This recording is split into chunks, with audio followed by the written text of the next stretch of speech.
फिसलती हुई सड़क पर फिल्मी स्टाइल में गिरती चली गई गाड़ियां। खबर आपको आगे दिखाएंगे।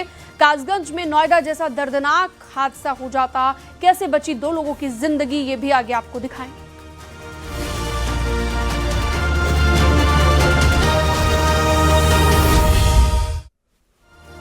अमरोहा में शुगर मिल प्रबंधन की लापरवाही से सड़क पर फिसलन हो गई, जिसके बाद एक के बाद एक कई बाइक सवार गिर पड़े।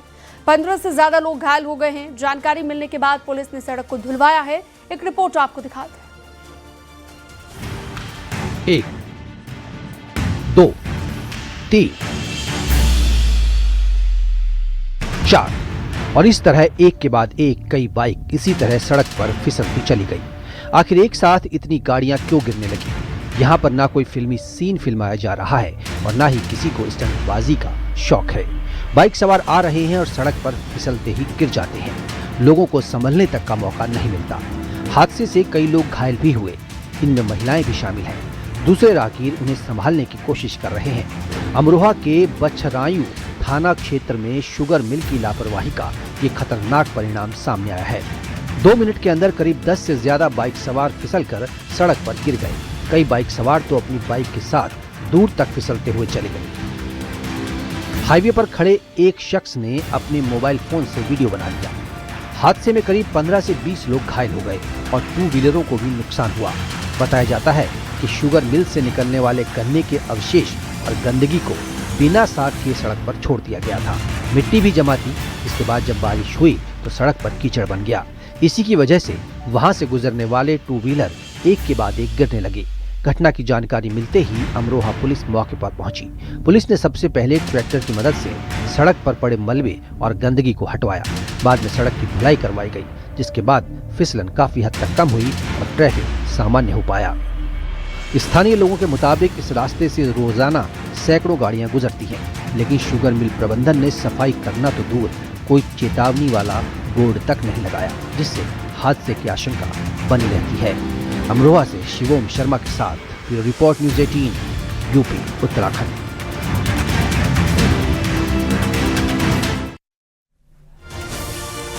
कासगंज में नोएडा जैसा हादसा होने से टल गया, जहां पर तेज रफ्तार कार नहर में जा गिरी। कार में 2 लोग सवार थे। दोनों युवकों को स्थानीय लोगों और पुलिस की मदद से सुरक्षित बाहर निकाल लिया गया है।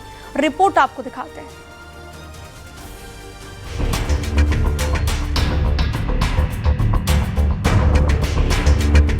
कासगंज में नोएडा जैसा हादसा हो जाता। संतुलन बिगड़ने के बाद नहर में गिरी कार। 2 लोगों की मुश्किल में जान।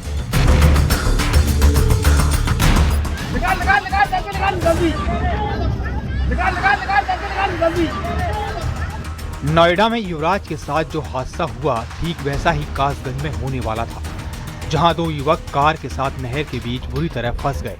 नहर में कार डूबती जा रही है, उसके अंदर 2 जान अटकी हैं। आसपास लोगों का जमावड़ा लगा हुआ है। कुछ लोगों ने तेजी दिखाई और सीधे कार के पास पहुंचकर दोनों को बचाने की कोशिश करने लगे। कासगंज के कोतवाली सहावर क्षेत्र में उस वक्त हड़कंप मच गया जब एक तेज रफ्तार कार अचानक अनियंत्रित होकर चांडी नहर में जा गिरी। कार में सवार दोनों युवक दिल्ली से अपने गांव बदायूं लौट रहे थे। चश्मदीदों के मुताबिक कार की रफ्तार काफी तेज थी, जिसके चलते चालक नियंत्रण खो बैठा और कार सीधे नहर में जा गिरी। हादसे की सूचना मिलते ही आसपास के ग्रामीण मौके पर इकट्ठा हो गए और पुलिस को जानकारी दी गई।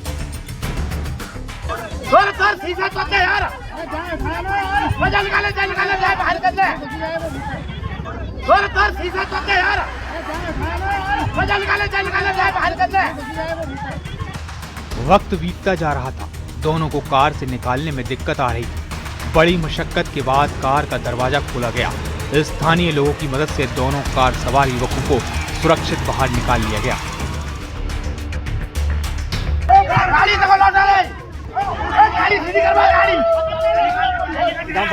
बाद में क्रेन की मदद से कार को भी नहर से बाहर निकाल लिया गया। दोनों को नजदीक के अस्पताल ले जाया गया, जहां प्राथमिक उपचार के बाद उन्हें घर भेज दिया गया। वो तो गनीमत रही कि दिन का वक्त था और नहर में ज्यादा गहरा पानी भी नहीं था, नहीं तो बड़ा हादसा हो सकता था। स्थानीय लोगों ने बहुत तेजी से काम किया। नहीं तो नोएडा जैसी घटना हो सकती थी। कासगंज से अजेंद्र शर्मा के साथ ब्यूरो रिपोर्ट, न्यूज़ 18।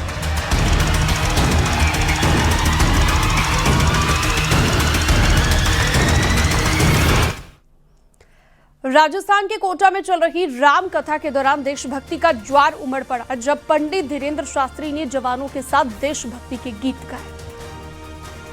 दिल दिया है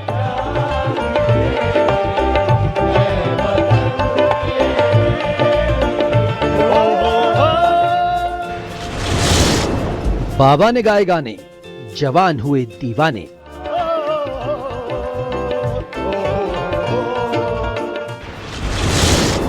राम कथा में बाबा के गीत, फिर के जवान। तू मेरा कर्मा, तू मेरा धर्मा। दिल दिया है जान भी देंगे, ऐ वतन तेरे लिए। दिल दिया है जान भी देंगे, ऐ वतन तेरे। दोनों हाथ उठा के बाबा बागेश्वर का देश प्रेम किसी से छिपा नहीं है। वो अक्सर देशभक्ति को लेकर अपने विचार रखते रहते हैं, लेकिन इस बार तरीका थोड़ा अलग था। इस बार बाबा बागेश्वर अलग मूड में नजर आए, जवानों संग गाते हुए और उनके गानों पर जवान थिरकते हुए।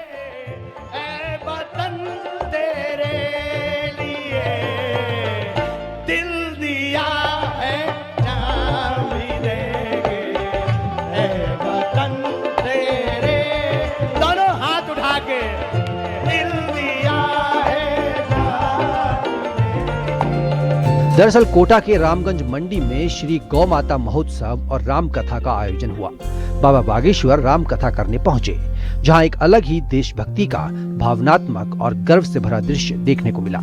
जब बागेश्वर धाम सरकार के आचार्य धीरेन्द्र कृष्ण शास्त्री ने भारतीय सेना के जवानों के साथ मंच साझा कर देशभक्ति के गीत गाए।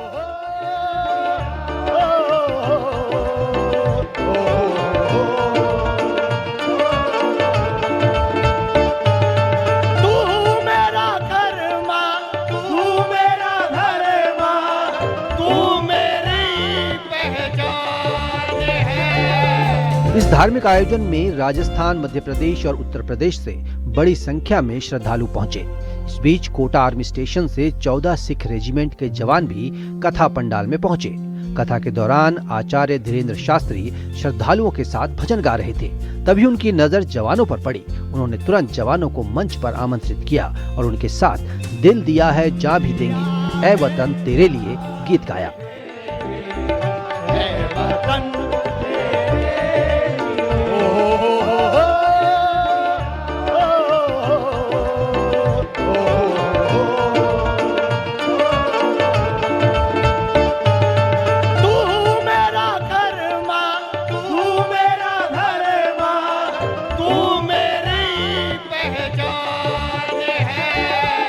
इसके बाद आचार्य धीरेन्द्र शास्त्री ने जवानों का अभिनंदन करते हुए हर कर्म अपना करेंगे, ऐ वतन तेरे लिए गीत गाया। मंच पर काफी देर तक सेना के शौर्य और बलिदान को समर्पित देशभक्ति के गीत गूंजते रहे।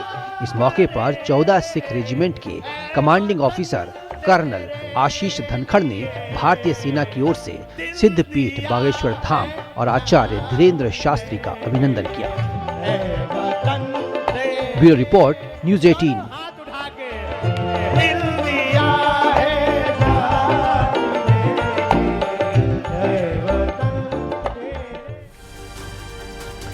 कश्मीर घाटी से लेकर पीर पंजाल तक भारी बर्फबारी की वजह से मौसम पूरी तरह बदल गया। एक तरफ बर्फ से ढकी हुई वादियां सैलानियों को आकर्षित कर रही है, टूरिस्ट को अपनी तरफ बुला रही है, तो दूसरी तरफ जनजीवन प्रभावित हो गया है। प्रशासन अलर्ट मोड पर है। रिपोर्ट आपको दिखाते हैं।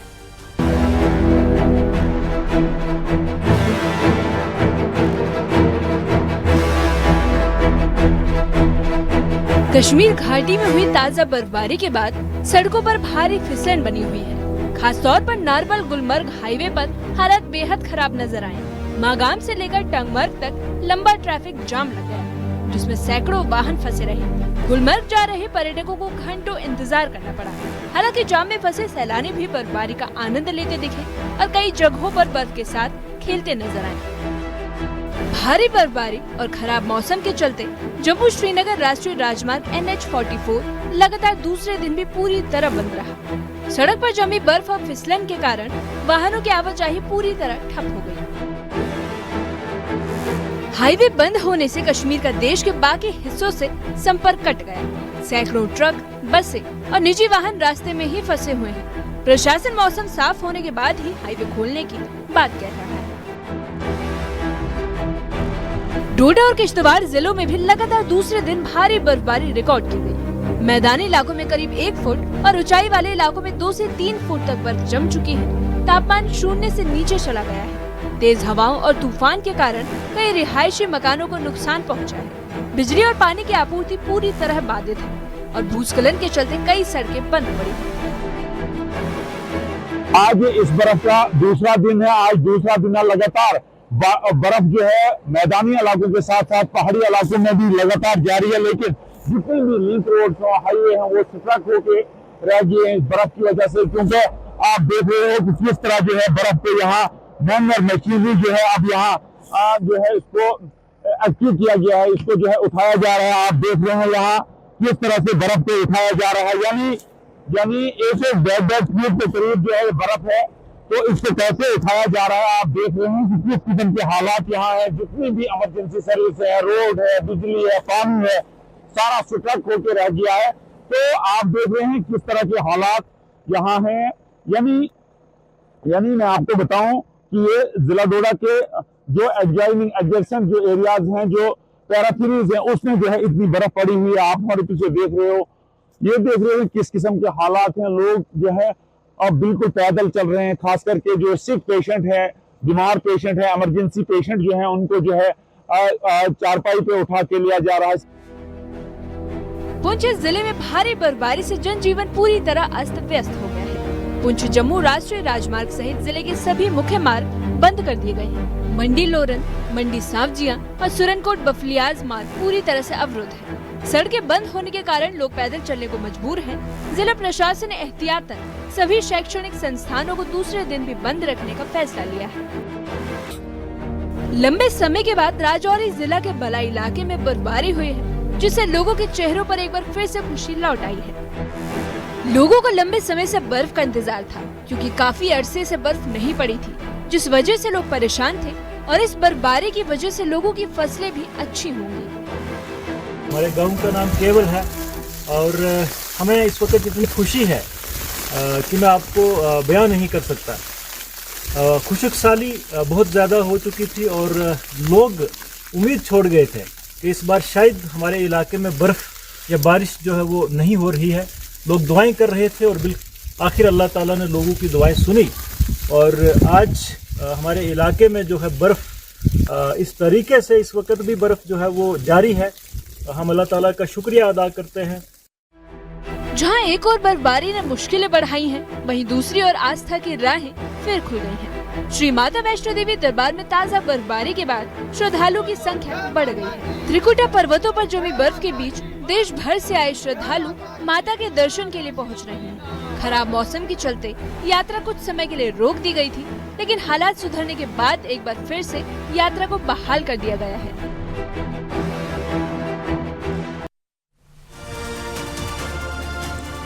ग्रेटर नोएडा के दादरी से हैरान कर देने वाली तस्वीर सामने आई। चोर मंदिर में चोरी करने तो आए, लेकिन जाते जाते हाथ जोड़कर भगवान से माफी मांगते दिखे। ये पूरा मामला मंदिर के सीसीटीवी में रिकॉर्ड हो गया है। एक रिपोर्ट आपको दिखाते हैं।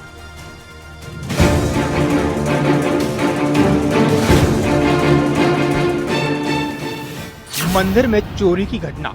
चोरी के बाद मांगी माफी, हाथ जोड़कर चोर हुए फरार। ग्रेटर नोएडा के दादरी में चोरों का गजब का कारनामा कैमरे में कैद हो गया। चोर दबे पांव दोपहर के वक्त मंदिर के अंदर दाखिल हुए। एक का चेहरा साफ दिख रहा है, वहीं दूसरा हेलमेट के साथ आया था। मंदिर में घंटे पर नजर पड़ी, एक चोर उसे उतारने लगा। सिद्धपीठ महाकालेश्वर मंदिर परिसर में बने खाटू श्याम मंदिर को चोरों ने निशाना बनाया। बदमाशों ने सिर्फ 7 मिनट में मंदिर से 2 घंटे, 1 ज्योति और 1 छोटी घंटी निकाल ली। पूरी वारदात इतनी सफाई से हुई कि मंदिर में मौजूद किसी को भनक तक नहीं लगी। लेकिन हैरान करने वाली बात यह रही कि चोरी के बाद दोनों चोर मंदिर से बाहर निकलने से पहले हाथ जोड़कर भगवान के सामने खड़े हो गए, जैसे चोरी नहीं बल्कि पूजा करके निकले हों। शुरुआत में दोनों ने सामान्य श्रद्धालुओं की तरह व्यवहार किया और इधर उधर नजर दौड़ाई। इसके बाद उन्होंने मंदिर में रखा सामान बैग में रख लिया। दोपहर 1:18 पर चोर मंदिर में दाखिल हुए थे। जब मंदिर में लोगों का आना शुरू हुआ तो वहां घंटे नहीं थे। इसके बाद पूरे इलाके में खबर फैल गई। जहां सीसीटीवी फुटेज खंगाला गया तो मामला समझ में आ गया। इसके बाद पुलिस को सूचना दी गई। वीडियो के आधार पर चोरों की तलाश शुरू कर दी गई है। Bureau report, news 18।